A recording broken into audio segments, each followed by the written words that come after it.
1장 오늘 아침에는 예수님 세례 받으시는 것에 대해서 조금 더 살펴보도록 하겠습니다. 9절에서 11절에 있는 말씀 보겠습니다. 마가복음 1장 9절에서 11절입니다. 그때에 예수께서 갈릴리 나사렛으로부터 와서 요단강에서 요한에게 세례를 받으시고 곧 물에서 올라오실새 하늘이 갈라짐과 성령이 비둘기같이 자기에게 내려오심을 보시더니 하늘로부터 소리가 나기를 너는 내 사랑하는 아들이라 내가 너를 기뻐하노라 하시니라. 아멘. 우리 다 세례 받으셨죠? 세례 받을 때 이런 현상이 일어납니까?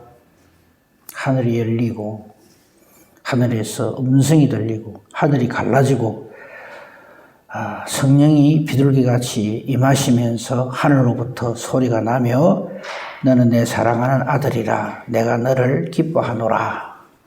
예수님 세례 받으실 때의 모습이죠. 우리의 세례가 이러해야 합니다.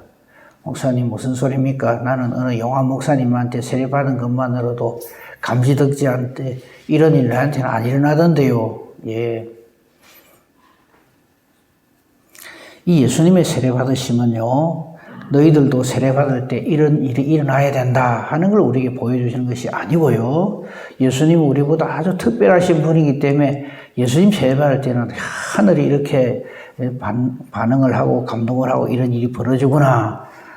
그래서 예수님은 확실히 하나님의 아들이시구나.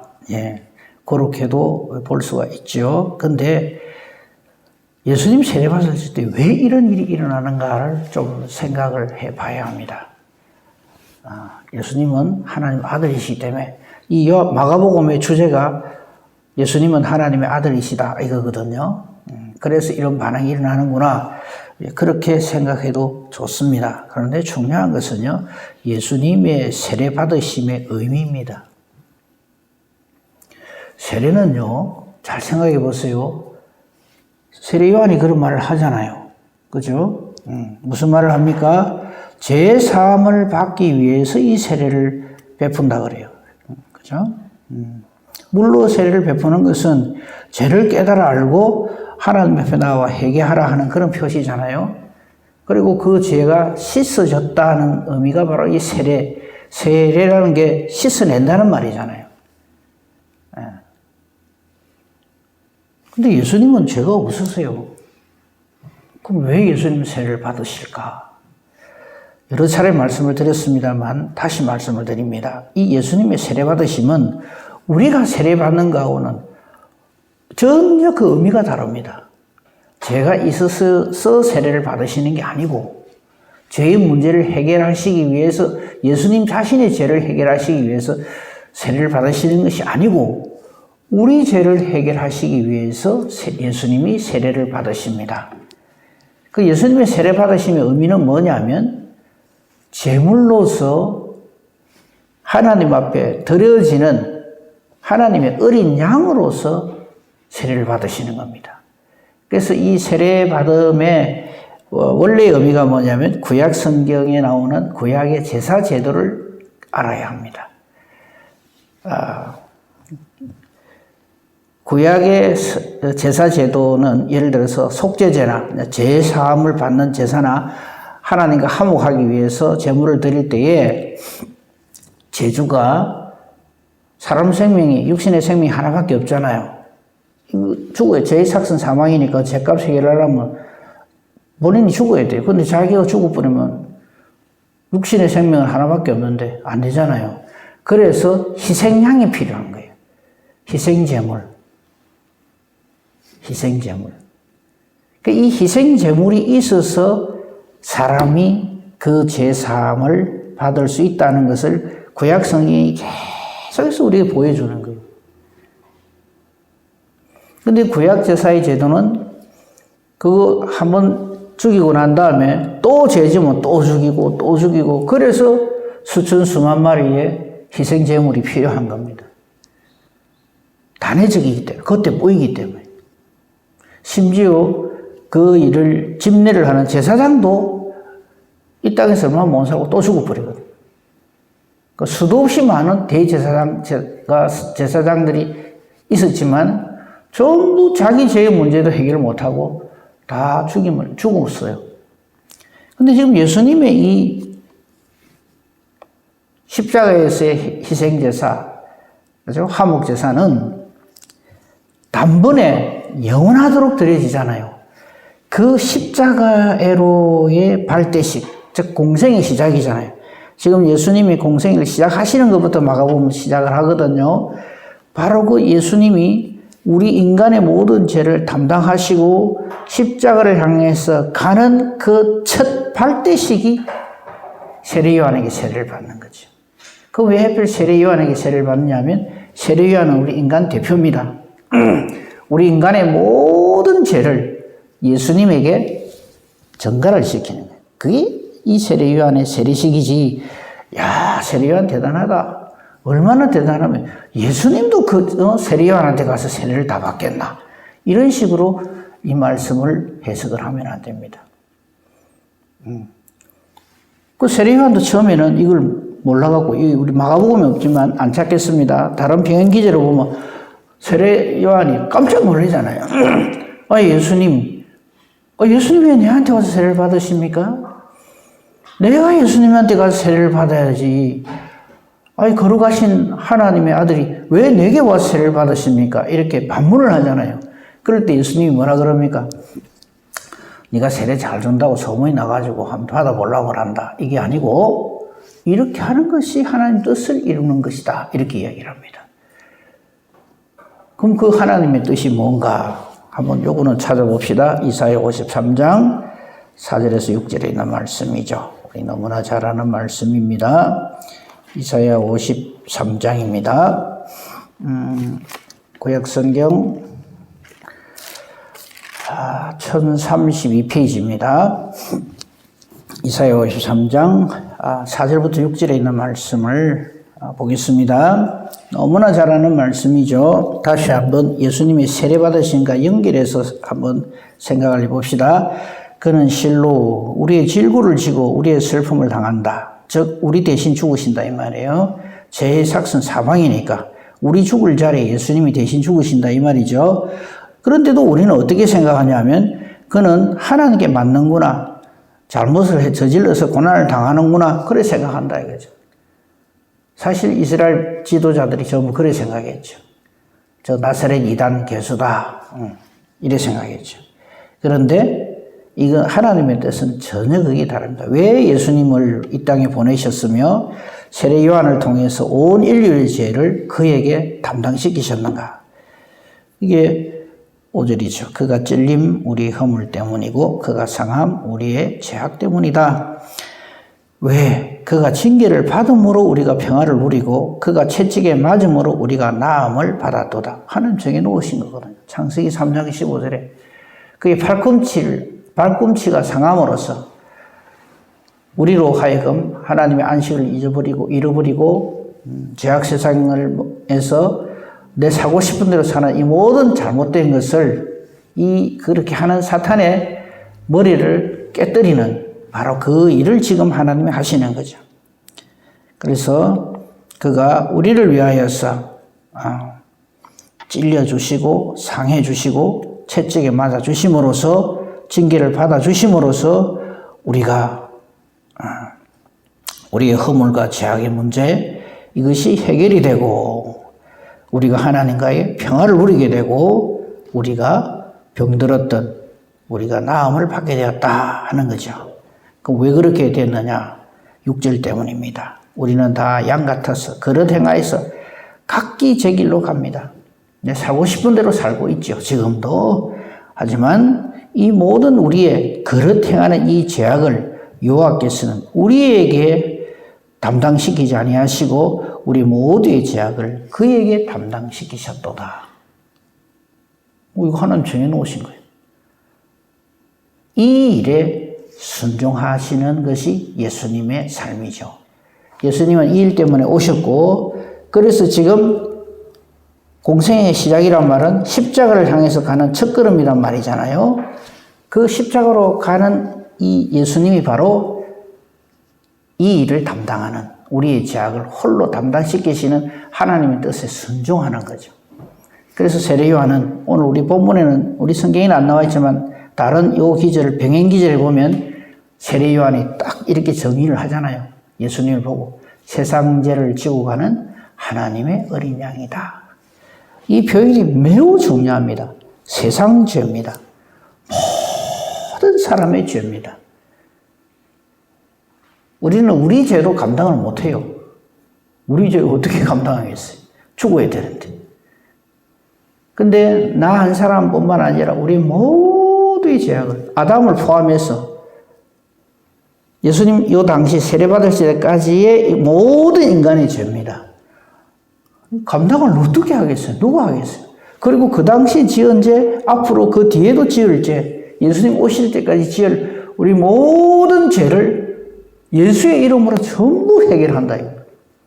이건 하나님의 일이죠. 인간이 그게 무슨 맞습니다, 틀립니다, 이래야 됩니다, 저래야 됩니다. 그 어떻게 그게 토를 달겠습니까? 하나님이 정해놓으신 거예요. 오직 은혜로 우리는 구원을 받는 거죠. 그게 이 세상죄라는 말입니다. 우리가 쉽게 세상죄를 지고 가는 하나님 어린 양 이런 말을 하는데, 그 세상죄라고 하는 것은, 이거는 이 말로 다 할 수 없는 거죠. 사탄 마귀가 분탕질 해놓은 우리 모든 사람의 이 죄악을, 세상죄를 예수님도 어쩔 줄 모르고 어쩔 줄 메고 계신다가 아니라 지고 간다. 이 말은 무슨 말이에요? 탁 짊어지고 책임을 지신다 이 말이죠. 해결을 하신다 이 말이죠. 그 죄의 문제를 완벽하게 해결하신다 이 말이에요. 그게 지고 간다 이 말이죠. 근데 이 일이 어떻게 가능하느냐? 하나님이시기 때문에 가능해요. 그래서 예수님을 이 세상 죄를 전부 담당하고도 남음이 있으시는 하나님의 어린 양이란 말은 하나님이 예비하신 이 말이에요. 그동안에 구약 제사 제도가 시행되고 있을 동안에 사람들은요, 이 제물을 자기가 골라오잖아요. 그래갖고, 자기 대신 죽이는 그 희생 제물을 얼마나 많이 희생을 시켰습니까? 근데 그 죄가 그대로 또 있고, 또 죄지면 또 짓고, 또 희생 제물을 바치고 이랬단 말이죠. 근데 세상 죄를 확실하게, 완벽하게 담당하시는 하나님이 예비하신 어린 양이에요. 사람이 예비한 게 아니고요. 사람은 예수님이 오시는 줄도 몰랐어요. 오셔도 그가 왜 오셨는지를 몰랐어요. 저들은 십자가 예수를 죽이면서도 이것이 자기들의 죄를 해결하시기 위한 하나님의 은혜요 사랑이라는 걸 꿈에도 몰라요. 우리도 역시 마찬가지죠. 이 말씀이 없으면 어떻게 알겠어요? 성령으로 이 말씀을 통해서 우리에게 찔러주시고 깨달아 알게 해주시지 않으면 우리가 이걸 어떻게 알겠어요? 2000년 전에 죽은 33살짜리 이스라엘 청년이 나하고 무슨 상관이 있겠어요? 근데 이런 일을 이 성경을 통해서 우리가 이게 이거구나 깨달아 알게 되는 거죠. 그래서 하나님의 말씀은 살아있는 겁니다. 이 의미가 엄청나게 중요하죠. 그죠? 그래서 이 십자가 지심, 세상죄를 지고 가는 하나님의 어린 양으로서의 그 첫 공식, 공생의 시작이 바로 이 세례를 받으시는 것부터 시작하는 거예요. 예수님은요, 세례 안 받으셔도 돼요. 죄가 없으시니까. 그리고 이 십자가의 짐 이거 없으면은 예수님은 이미 우리가 알다시피 하나님이시잖아요. 성자 하나님이시거든요. 아무런 그게 없어요. 오히려 12형 대대는 천군천사 데리고 와가지고 악의 세를 완전히 박살내버릴 수 있어요. 문제는 뭐냐면 그렇게 하면 우리의 죄가 그대로 우리께 돼버리는 거죠. 그래서 예수님 지금 세례를 받으시는 거예요. 그래서 온 인류의 죄를 지금 세례 요한을 통해서 예수님께 전가되는 이게 세례 요한으로부터 세례받는 거다 이 말이죠. 그래서 그 죄짐을 지고 어디를 향해서 갑니까? 공생의 3년 동안에 병 고치고 하고 다 좋습니다. 귀신 쫓아내고. 그거 뭐냐면 병을 고친다든지 귀신을 쫓아내는지 많은 이런 것들은 전부 이분이 틀림없는 하나님의 아들이시다 하는 것을 증거하는 증거들이지. 병 고치는 일 하기 위해서 예수님이 오셨다고, 귀신 쫓아내기 위해서 오셨다 하면은 지금까지 일을 하셔도 다 못 쫓아내죠. 하도 인간의 우리 죄가 엄청나니까. 그런 이적과 기사들은 우리로 하여금, 죄인된 우리로 하여금 이분이 틀림없는 하나님의 아들이구나 하는 것을 일깨워주는 하나의 계기가 되는 거죠. 그래서 성경에 보면, 우리 복음서에 보면 많은 이적과 기사들을 통해서 많은 사람들이 예수님께로 돌아오잖아요. 그렇죠? 근데 그런 것들을 전부 총망라해서 우리의 모든 죄를 지고 십자가를 향해서, 예루살렘을 향해서, 갈보리를 향해서 예수님이 첫 발을 디디시는 것이 이 세례를 받으시는 일이다.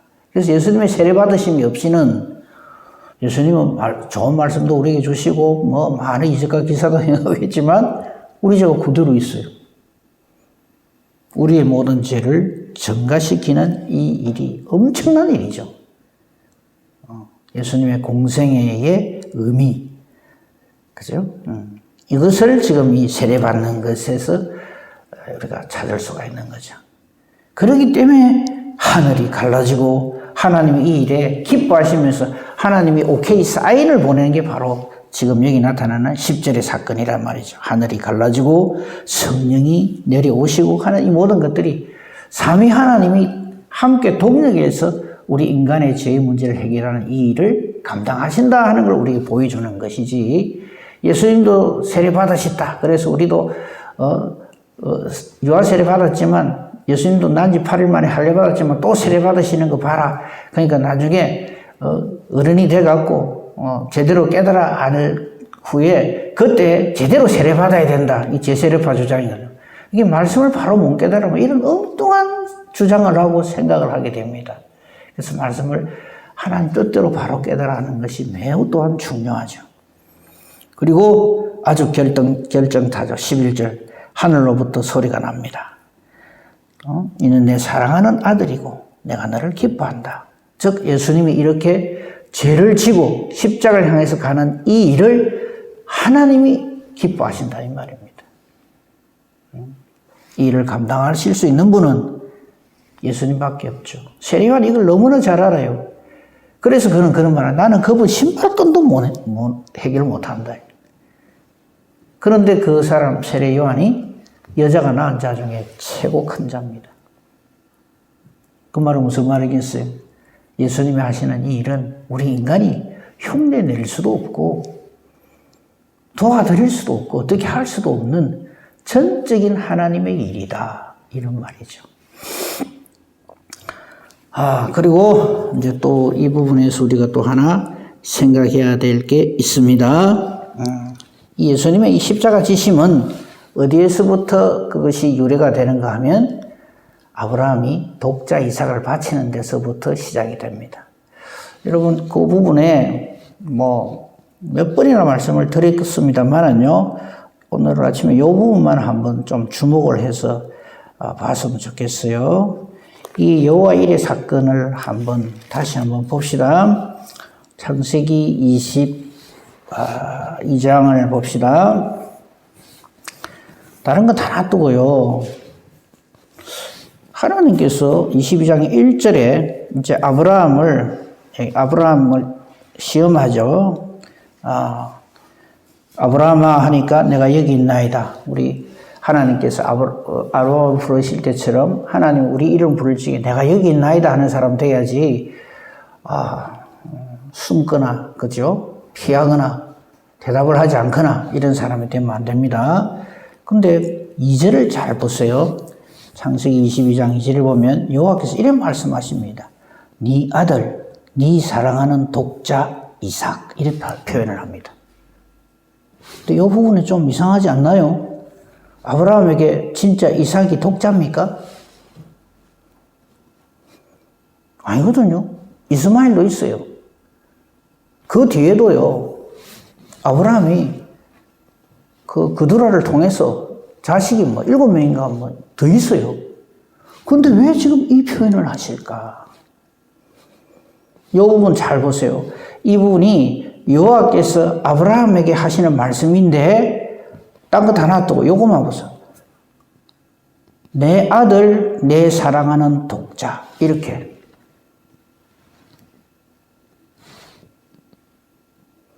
그리고 말씀하시는 그 다음 말씀. 모리아 땅으로 가라. 이 모리아 땅 아시죠? 역대하 3장 1절. 바로 이 모리아 땅이 예루살렘 성전이 세워지는 자리입니다. 그렇죠? 역대하 3장 1절 찾아보시면요, 솔로몬 왕이 성전을 지어 바칠 적에 예루살렘 모리아 산 이렇게 딱 표현이 되어 있어요. 그러니까 지금 이 십자가를 향해서 가는 이 일이 그냥 우연히 발생한 것이 아니고 하나님께서 이 여호와 이레라는 말이, 그러니까 그 여호와 이레라는 말 우리 잘 알잖아요. 그냥 아브라함이 하나님 말씀대로 순종해가지고 이삭을 탁 잡아 죽이려고 할 적에 하나님이 됐다 그만하면 네가 나를 사랑하는 줄 이걸로 알겠다. 참 너는 참 나의 충실한 나의 사람이다 해서 하나님이 기뻐하시면서 선물로 준 게 바로 양이잖아요. 순양. 거기 13절에 나오잖아요. 그죠? 순양을 가져다가 대신하여 번제로 드린다 이렇게 돼 있잖아요. 이런 모든 용어들이 대신한다는 말이라든지 독자라든지 사랑하는 아들이라든지 이런 말씀들이 전부 예수 그리스도께 집중되어져 있는 거예요. 이걸 깨달아 알아야 합니다. 그리고 지금 이 아브라함이 독자 이삭을 데리고 거기 2절을 다시 한번 잘 봅시다. 네 아들 네 사랑하는 독자 이삭을 데리고 모리아 땅으로 가서 이게 나중에 후일의 예루살렘 성전 자리입니다. 그 다음에 내가 내게 일러준 한 산 갈보리 산이겠죠. 나중에 갈보리 언덕이 되겠죠. 거기서 그를 번제로 드리라. 그래서 죽을 이삭 대신에 13절 보십시오. 끝부분에 그 순양을 가져다가 아들을 대신하여 번제로 드린다 이 말이죠. 이 사건이 예수님의 갈보리 산에서의 십자가로서 완성이 되는 거죠. 이때 아브라함은 이 땅 이름을 여호와 이레라. 여호와 이레 무슨 뜻인지 잘 아시죠? 여호와의 산에서 하나님이 준비하신다. 여호와께서 준비하신다. 그래서 우리의 속죄 제물, 우리의 속죄 제사, 화목 제물은 여호와께서 준비하시지. 우리가 어떻게 잘해가지고 다른 사람 제사는 몰라도 내 제사는 하나님이 기뻐 받으신다. 하나님이 기뻐 받으신 제사는 딱 하나, 예수 그리스도의 이름으로 드리는 예배. 그거 외에는 하나님 안 받으십니다. 그죠? 그래서 안 찾겠습니다만 우리 잘 아는 대로 사마리아 수가성 여인이 우리 조상들은 여기서 드리는데 그리심산에서 드리는데 당신들 유대인들은 예루살렘에 예배 드리는 데가 있다면서요. 제가 잘 알아요. 많이 아는데 누가 할 소리 누가 하는지 모르는 소리를 하잖아요. 그죠? 자기들이 옳다 정통이다 이러거든요. 그럴 때 예수님께서 하신 말씀이 있죠. 예수님의 이름으로 예배드리는 자를 하나님이 기뻐하시고 그렇게 예배하는 자를 하나님이 지금도 찾고 계십니다. 그래서 우리 예배 드리잖아요. 지금도 하나님 앞에 예배를 드리고 있고요. 이것이 오직 예수 이름으로 드리는 예배가 돼야지 사람의 어떠함을 드러내는 거라든지 이런 예배가 되면 그거는 아니라 예배가 아닌 거죠.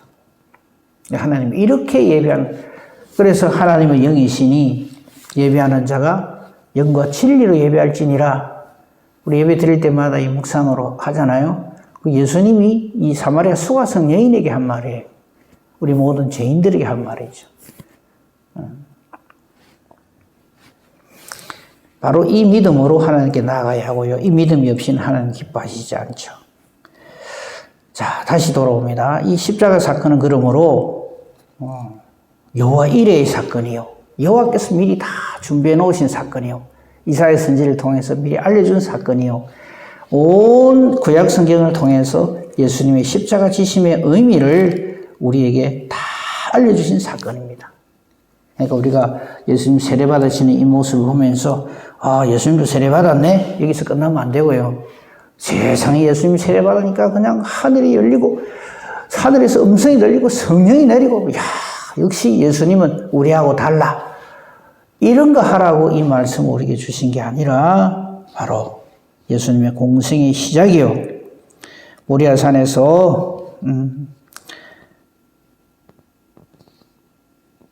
아브라함은 자기 독자 이삭을 바쳤다 했는데 사실은 독자도 아니지만은요. 그 표현이 무슨 말이냐면 하나님이 사랑하시는 하나님의 독자를 우리를 위해서 주시는 것을 우리에게 미리 예고해 주신 사건이 바로 이 사건입니다. 그러니까 사실 또 이삭은 우리는 또 이걸 가지고 이렇게 해석을 조금 이렇게 과장되게 해석을 해요.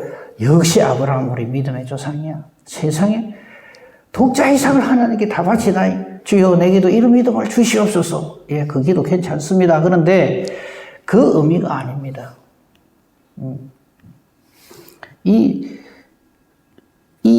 여호와 일의 그 사건에서 우리가 생각해야 될 건 이겁니다. 그 이삭은 아브라함이 이삭을 바치려고 했던 그게 용하고 장한 게 아니고요. 사실 아브라함은 아이를 가질 수 없는 그 몸으로 또 그 안에 사라도 역시 마찬가지죠.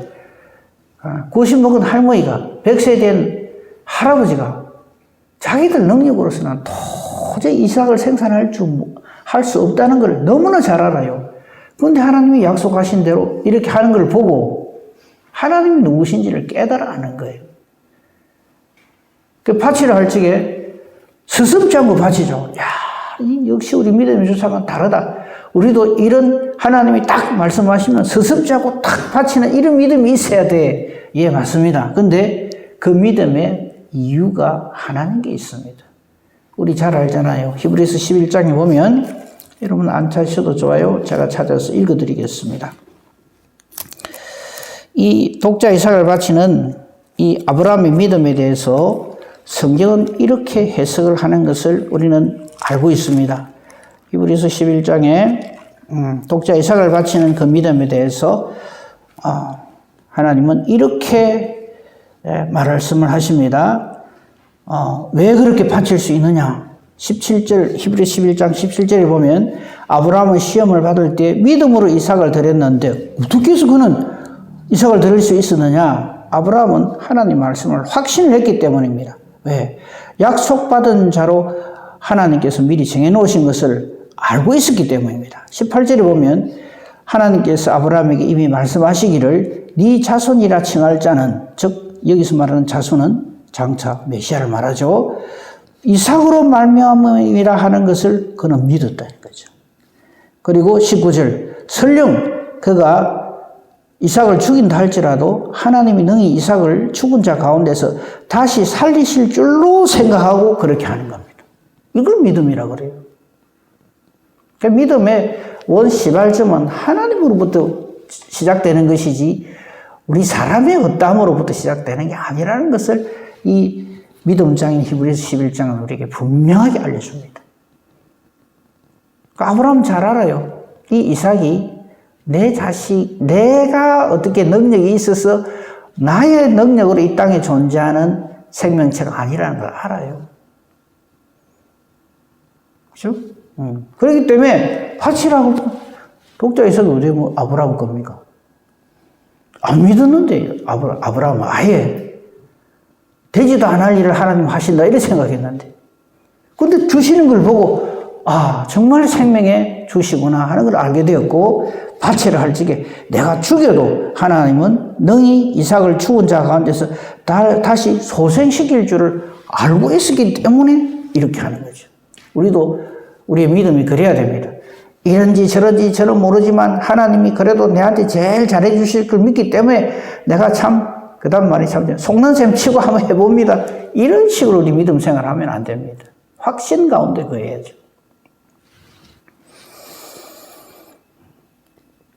이 믿음을 하나님이 기뻐하시는 거죠. 그래서 아브라함의 믿음은 독자 이상을 바치는 믿음이 아니라 하나님을 하나님으로 믿는 믿음. 이걸 하나님이 기뻐하시는 거죠. 그 로마서 4장에 보면 그 내용도 잘 나와 있어요. 우리 믿음의 조상 아브라함이 뭘 가지고 의롭다함을 받느냐? 독자 이삭을 바친 거 아니다 이거죠. 하나님을 하나님으로 믿는 믿음으로 의롭게 되었다 하는 거죠. 오늘 아침에는 우리가 예수님의 세례받으심에 대해서 말씀을 드렸습니다. 이거 없으면 세례 요한을 통해서 세례받으심이 없으면은 예수님 십자가에 지셔도 우리 죄가 그대로 있어요. 왜? 우리의 죄가 저에게 전가된 일이 없기 때문에. 매우 중요한 사건입니다. 그래서 예수님의 십자가 지심을 위한 이 확실한 이 출발 신호가 바로 예수님의 세례 받으심입니다. 이를 하나님이 기뻐하신다 하는 것이 오늘 우리 마가복음 1장 9절에서 11절의 말씀의 주제가 됩니다. 세상 죄 지고 가는 저와 여러분의 죄를 지고 온전히 담당하신 하나님이 예비하신 어린 양이신 예수 그리스도로 오늘도 하나님과 함께 동행하는 복된 저와 여러분이기를 우리 주님의 이름으로 축복하며 축원합니다. 아멘. 아버지 감사합니다. 말씀을 통해서 다시 한번 우리 주 예수 그리스도 십자가 대속의 은혜를 그 의미를 깨달아 알게 해주시니 감사합니다. 이 일을 우리를 위해 행해 주신 아버지 하나님의 사랑을 절감을 합니다. 이를 말씀을 통해서 깨달아 알게 해주시는 성령 하나님의 교통하심에 감사를 드립니다. 오늘도 삼위 하나님과 함께하는 동행하는 귀하고 복된 보람 있는 하루가 되게 하여 주시옵소서. 이 복음을 듣지 못하여 알지 못하여 믿지 못하는 이들에게 이 시대의 세례 요한으로 예수 그리스도를 증언하는 저희들이 되게 하여 주시옵소서. 이 일은 사람의 능력으로가 아니라 성령의 교통하심, 역사하심으로만 되어지는 일임을 우리에게 미리 알려주셨습니다. 우리 절대 말씀 떠나 성령 떠나 살지 않게 해 주시옵소서. 우리 기도하는 것도 내 생각, 내 소음풀이를 말하는 시간이 아니라 하나님의 뜻을 찾는 시간이 되게 해주시고 하나님 뜻대로 강구하는 은혜와 복을 저희들에게 주시옵소서. 우리 기도하는 것이 하나님의 뜻과 정확하게 일치하게 해주시옵소서.